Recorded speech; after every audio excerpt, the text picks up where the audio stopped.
우리 교재 105페이지입니다.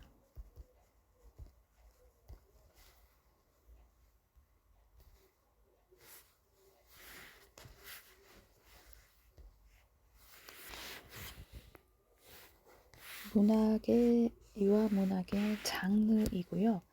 성인을 위한 문학에서 마찬가지로 유아문학에서도 다양한 갈래가 있습니다. 문학의 장르는 문학 작품을 유형별로 구분하여 질서 있게 체계화하는 것으로 이렇게 유형하여 범주를 구분함으로써 문학을 보다 체계적으로 이해할 수 있도록 해줍니다.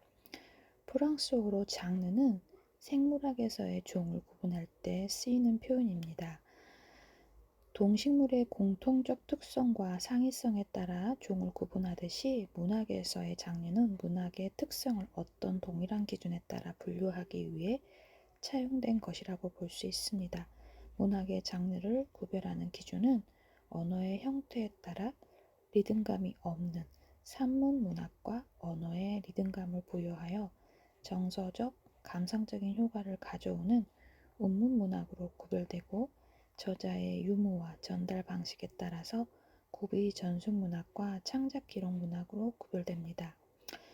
또한 이야기의 사실성과 허구성에 따라서 사실 문학과 환상 문학에 구별될 수 있는데 우리 교재 표가 4장의 첫 번째 표로 정리가 되어 있는데 언어 형태는 산문 문학이냐 우문 문학이냐 형태로 구분할 수 있고 저자의 유무는 구비 입에서 입으로 전송되는 구비 문학이냐 구비 전송 문학이냐 순수 창작 기록 문학이냐 이야기의 사실성은 사실 문학이냐 환상 문학이냐 이렇게 장르로 구분할 수 있다고 합니다.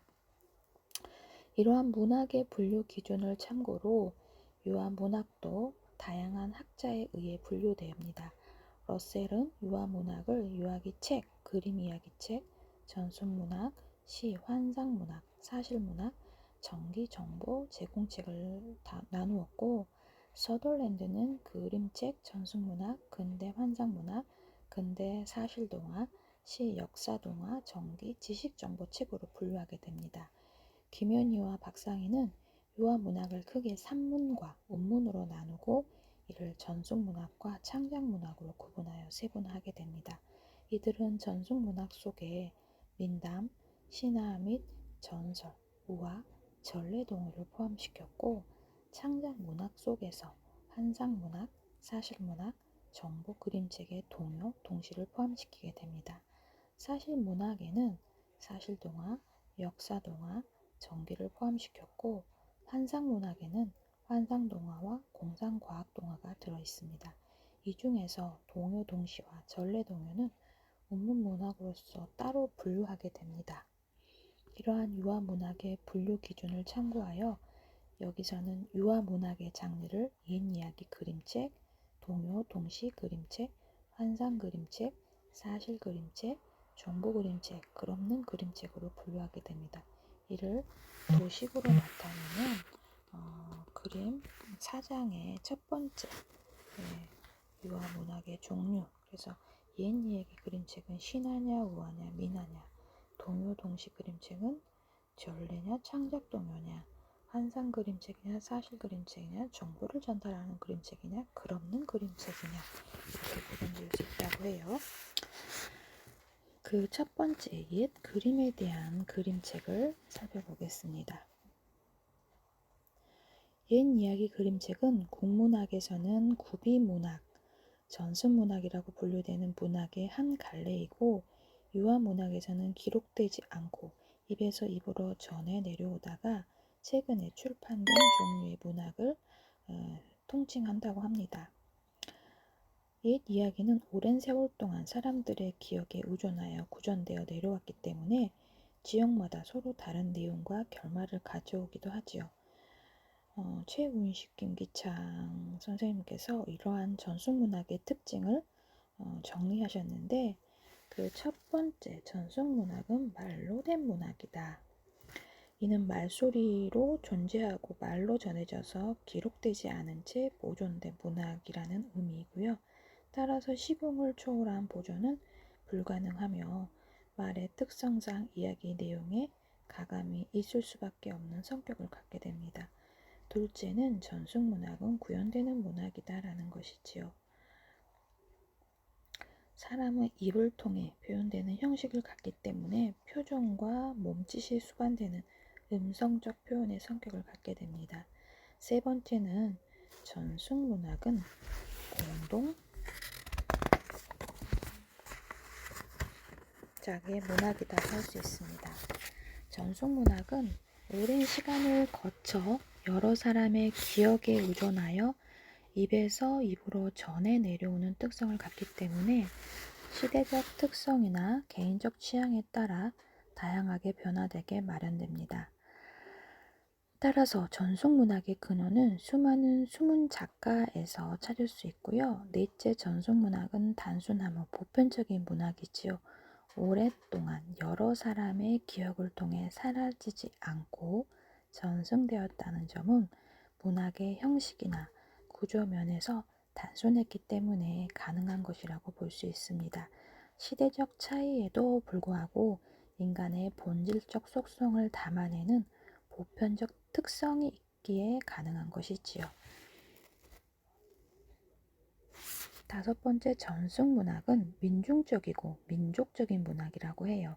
대개 문학은 개인의 삶과 사회의 가치관을 반영하게 되는데 오랫동안 사회 구성원들에 의해 생산되고 전달되면서 그들의 삶의 모습을 담아내는 전승문학은 가장 민중적이고 민족적인 속성을 갖는다고 합니다. 전승문학은 신화, 우화 및 민담으로 구성이 되며 이렇게 전해 내려오는 이야기 중에서 동심이 바탕이 깔려있는 이야기이고 전래동화와 대표적인 전승문학으로 언급됩니다. 그러나 모든 전승문학이 동심을 바탕으로 한 것이 아니기 때문에 이야기의 기저에 동심이 있고 교육적인 내용으로 구성되어 있으면 이를 전래동화라고 하는데 여기서는 이를 옛이야기 그림책으로 명명하게 됩니다. 옛이야기 그림책을 종류별로 한번 살펴볼까요? 그 첫 번째가 신화인데요.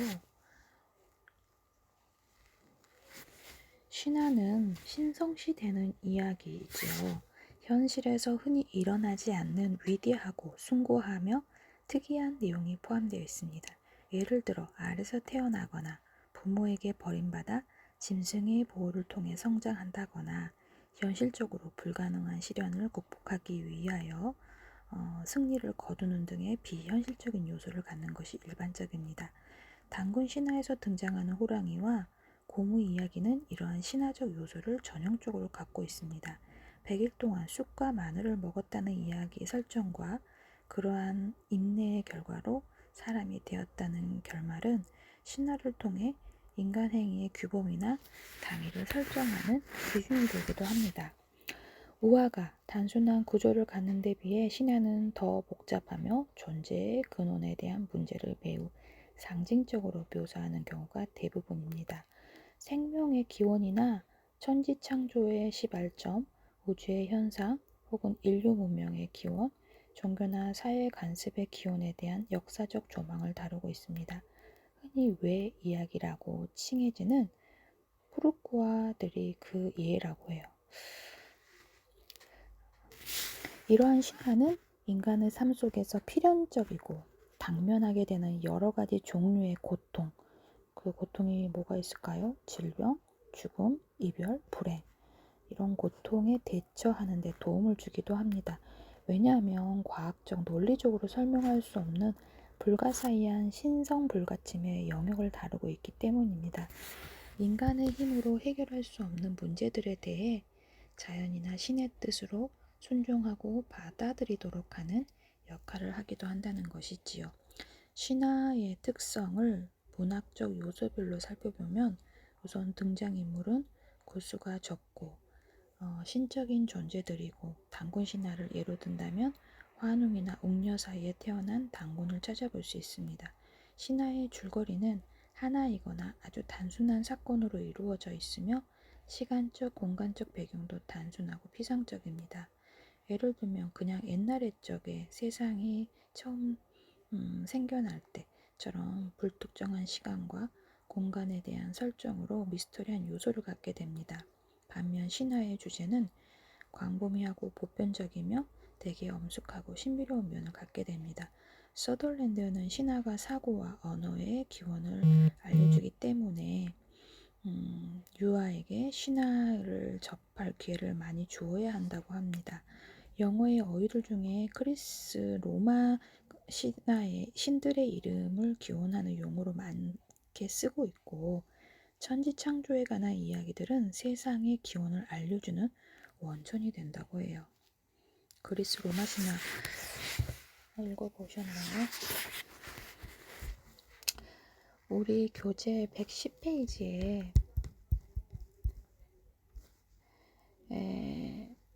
모기는 왜 귓가에서 웽웽거릴까? 라는 그림과 마고할미, 거미, 아난시, 단군신화, 그 다음에 노아의 방주를 탄 동물들, 미다스의 왕과 황금손길이라는 책들이 신화의 샘플링으로 안내가 되고 있는데요.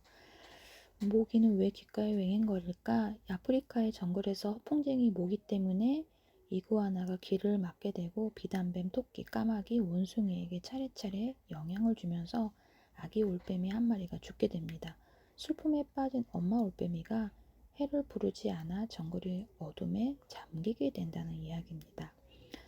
마구할미 책은 제주도 창세신화인 설문대 할망 그림책으로 엮은 책이라고 해요. 한라산을 베고 누웠을 만큼 거대한 마구할미의 움직임에 의해 상강, 벌판, 섬들이 만들어진 이야기를 담고 있죠. 얼마 전에 그 TV의 아일랜드? 그걸 몇 번 보다가 지금 제대로 이어서 못 봤는데 되게 제주도의 그런 내용들이 조금 약간 굉장히 신화적이고 스펙타클했던 그 자막들이 마구할머니에 대한 내용을 전달하면서 제 머릿속에 스쳐 지나갔어요. 여러분들은 어떤 것들이 그려지시나요? 거미 아난시라는 책의 내용은 아프리카의 민담 영웅인 거미 아난시의 모험담을 담은 그림책입니다. 거미 아난시에게 6명의 아들이 있었는데 아난시가 공공에 처했을 때 아들들이 모두 아빠를 구하고 무척 신비한 빛구슬을 발견한 아난시는 어떤 아들에게 줄까 고민하는데 만물의 신인 리아메가 누구나 볼 수 있도록 하늘에 갖다 두었다는 이야기라고 해요. 단군신화, 노아의 방주를 탄 동물들, 미다스 왕과 황금손길이라는 책도 이어서 살펴보겠습니다. 단군신화는 여러분이 잘 알고 계시지만 하늘에서 환웅이 바람신, 비신, 구름신과 신단수 아래로 내려와 사람을 다스리고, 환웅은 사람이 되고 싶어하는 곰과 호랑이에게 쑥과 마늘을 주며 100일 동안 햇빛을 보지 말라고 하였습니다. 호랑이는 견디지 못하고 곰을 예쁜 여자로 변해 환웅과 결혼하여 단군이 되었다는 내용의 탄생 신화지요. 노아의 방주를 탄 동물들의 내용은 구약 성경에 나오는 노아의 방주 이야기를 재현한 그림책으로 세상의 모든 동물이 암소 짝지어 방주 안으로 들어오는 모습이 재미있는 내용이기도 합니다. 미다스 왕과 황금손길은 황금을 사랑한 미다스 왕이 만지는 것마다 황금으로 변하게 만들어 달라는 소원을 이루게 되었지요. 황금보다 더 사랑하는 딸 오펠리아가 황금으로 변해버리자 자신의 탐욕을 뉘우치고 샘물로 딸을 되찾아 지혜로운 왕이 되었다는 이야기이기도 합니다. 영화에서 많이 접했던 것 같은데 저는 그림책으로는 보지 못했어요.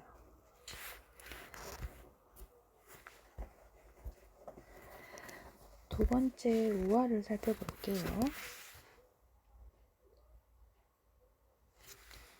전승문학의 하위 갈래인 우화는 도덕적이고 윤리적인 문제를 다룸으로써 인간의 사고나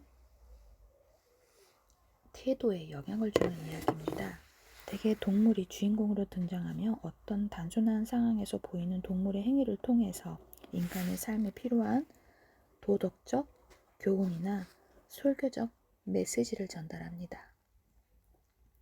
우화 속에서 등장하는 동물들은 대개 의인화된 표현으로 묘사되어 인간처럼 사고하고 말하고 행동합니다.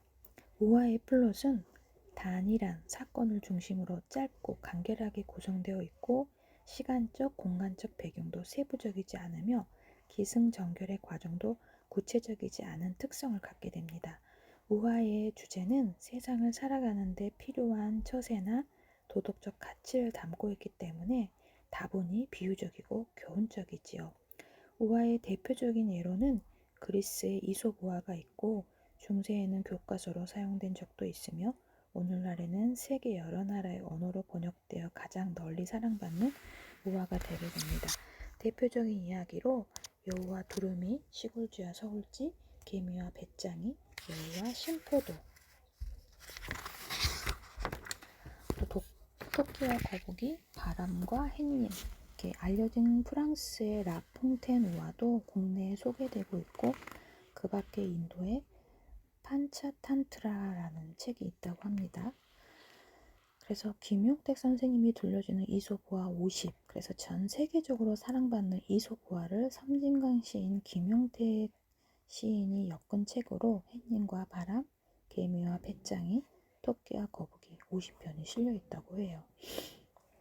라퐁텐 우화집은 프랑스 우화 30편이 실린 책으로 떡갈나무와 갈대, 황소와 개구리, 구두수송공과 부자 등의 이야기가 실려 있다고 합니다. 민담을 살펴보도록 하겠습니다.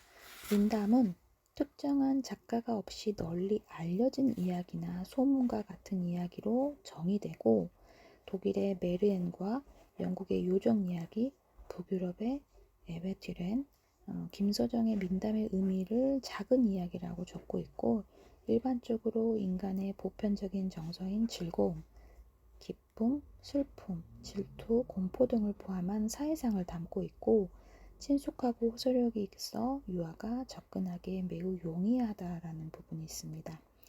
민담의 특징은 5가지로 교재는 정리하고 있는데 반복적 특성을 갖고 단어나 어구 문장의 반복, 또 주인공의 행위, 또 반복 등 동일한 상황들이 지속적으로 반복되는 특성이 있습니다. 예를 들어서 아기돼지 삼형제가 그 예라고 볼 수 있죠. 3이라는 숫자에 공통된 원형이 존재합니다. 예를 들면 삼형제, 삼남매, 3마리 동물, 3가지 소원, 3년 고개 등과 같이 등장인물이나 사건의 수와 숫자 3이 반복된다는 것이지요. 우락부락 염소 세 형제 이야기. 셋째 민담은 이제 일반적으로 옛날 옛적에로 시작하여 행복하게 잘 살았다라는 끝나는 단순한 이야기죠. 그 얘가 이제 신데렐라, 콩쥐팥쥐. 넷째 민담은 주인공들이 되게 길고 먼 여행을 떠나 겪게 되는 문제 상황들을 해결하는 구조로 되어 있습니다. 이러한 문제 해결의 과정에서 힘과 용기, 지혜 등이 표현됩니다. 좁쌀 한 톨로 장가든 총각, 반쪽이가 그 예고요. 5째 민담 속에서 대립의 요소가 들어있고 착한 사람과 나쁜 사람, 평범과 비범, 가난과 부 등의 대립을 기초로 이야기가 전개됩니다. 그래서 홍부와 놀부, 헛부리 영감, 금도끼, 운도끼, 콩쥐팥쥐 등이 그 예라고 볼 수 있습니다. 한국 민담의 문학적 요소별 특징을 살펴보겠습니다. 그 첫 번째가 주제이고요. 우리나라 민담의 주제는 권성징악, 인과응보, 해와 달이 된 오누이가 그 예라고 볼 수 있죠. 이와 같은 교훈적이고 도덕적인 내용을 담고 있습니다.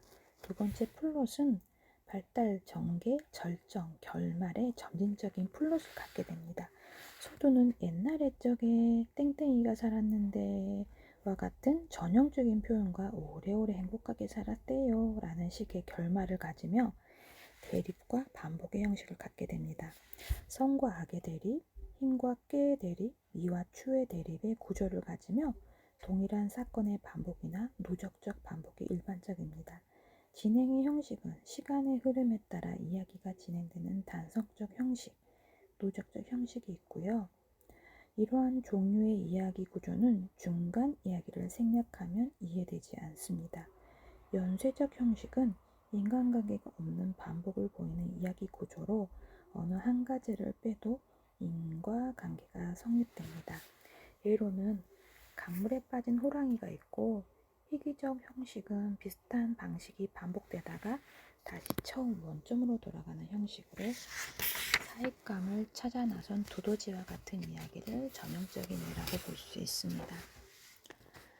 세 번째, 등장인물은 민담의 등장인물은 전형적인 경우가 많으며 등장인물 간의 성격은 대립적인 경우가 많습니다.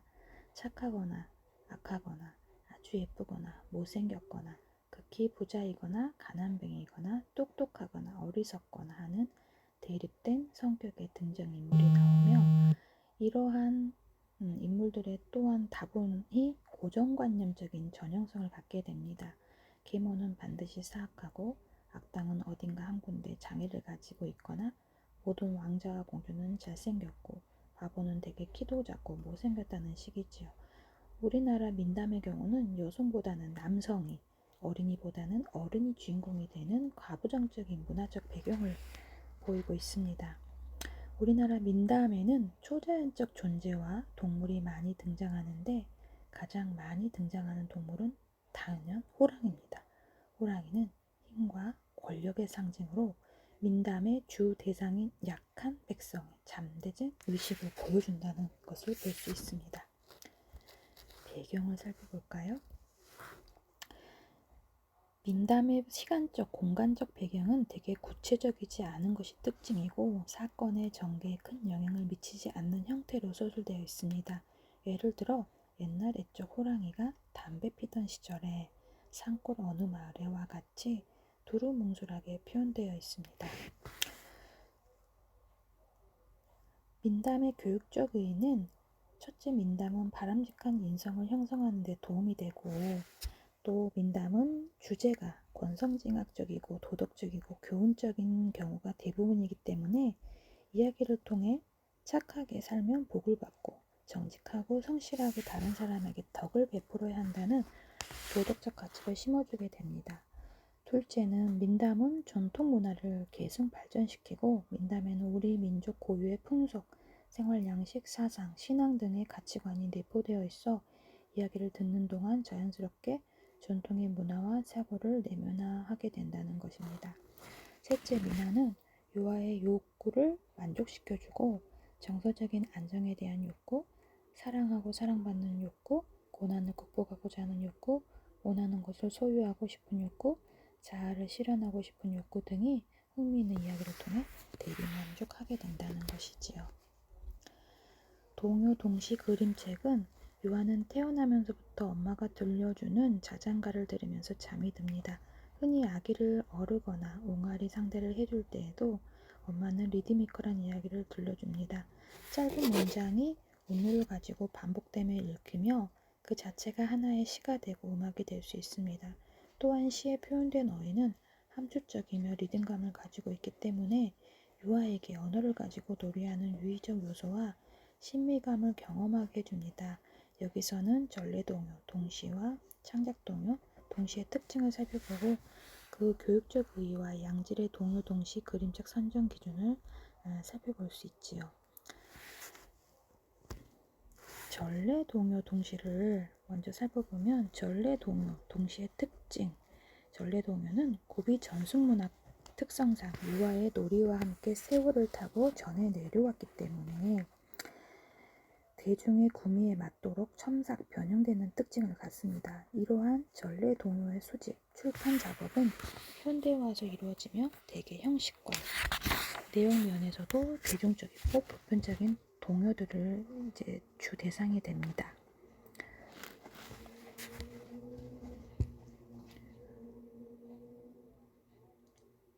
우리나라의 전래동요는 리듬감이 풍부하고 반복이 많으며 유아의 놀이와 결합할 수 있는 특성을 가진 것들이 아주 많습니다.